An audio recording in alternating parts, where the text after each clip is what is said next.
بسم الله الرحمن الرحيم، والصلاة والسلام على أشرف المرسلين، السيدة الأمينة العامة لولاية تيبازا الموقرة، السيد رئيس المجلس الشعبي الولائي، السادة أعضاء اللجنة الأمنية الموقرة، السيد مدير الجامعة، زملائي الأساتذة، إخواني العمال، أصدقائي الطلبة، الكل حاضرين كل باسمه وبمقامه. جد سعيد، جد ممتن أن أتواجد معكم في هذا الفضاء الجميل، هذا الفضاء النظيف الذي يرمز لنظافة الجزائر الجديدة، الجزائر الناشئة، الجزائر المنتصرة. جد ممتن من هذا المكان الرمز الذي به تحولت هنا المركز، أو تحول المركز الجامعي إلى جامعة، المركز الجامعي لتيبازا إلى جامعة، وهذا بفضل جهود فواعلها العلمية من أساتذة باحثين وطلبة، وكذلك جهود سواعد عمالها الذين جعلوا من هذا المركز مركزا للابتكار، مركزا لصنع الأفكار، مركزا لتحويل الأفكار إلى مشاريع. إذن الجامعة الجزائرية أصبحت فعلا قاطرة للتنمية المحلية، فضاء للإبداع والابتكار، وصانعة للثروة ولمناصب عمل ولاقتصاد المعرفة.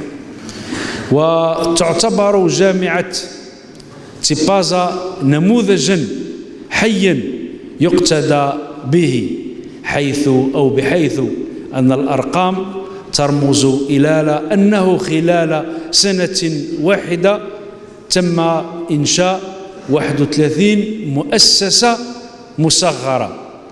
حظيت الجامعة بثلاثة أوسمة لابل: مشروع مبتكر، منه مشروع مؤسسة ناشئة تنشط في السوق الوطنية، وطلبت 15 براءة اختراع، مما يؤكد أن جامعة تيبازا أصبحت لا تكتفي فقط بتكوين الكفاءات، بل أصبحت تصنع مناصب شغل وتخلق الثروة، وبالتالي أصبحت قيمة مضافة للاقتصاد المحلي وللاقتصاد الوطني.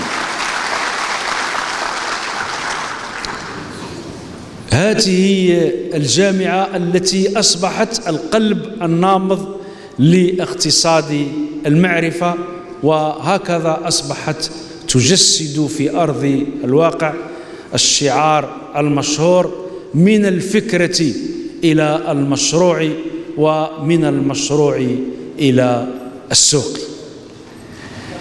جامعة تيبازا بأفكارها الصانعة للثروة أصبحت تحول هذه الأفكار إلى مشاريع، والمشاريع تحول إلى السوق، حيث أصبحت قيمة مضافة بالفعل لأخذ بعين الاعتبار كل المسائل الاجتماعية والاقتصادية والثقافية للمجتمع المحلي.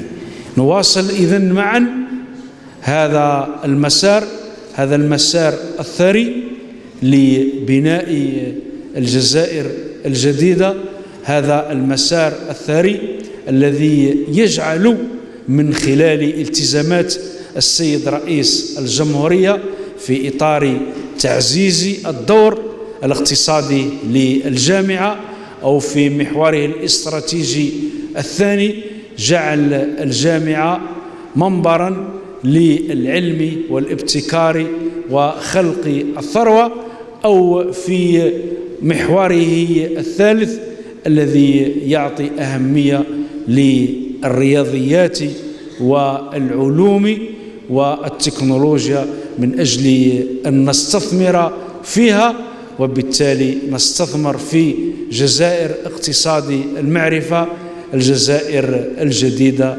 المنتصرة والناشئة.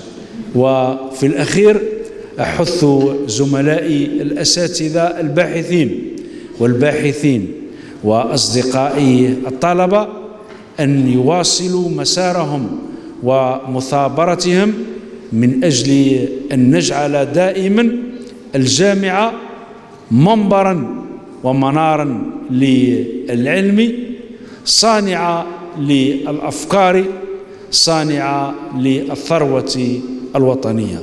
شكرا جزيلا لكم. تحيا الجزائر، المجد والخلود لشهدائنا الأبرار، وإلى الأمام.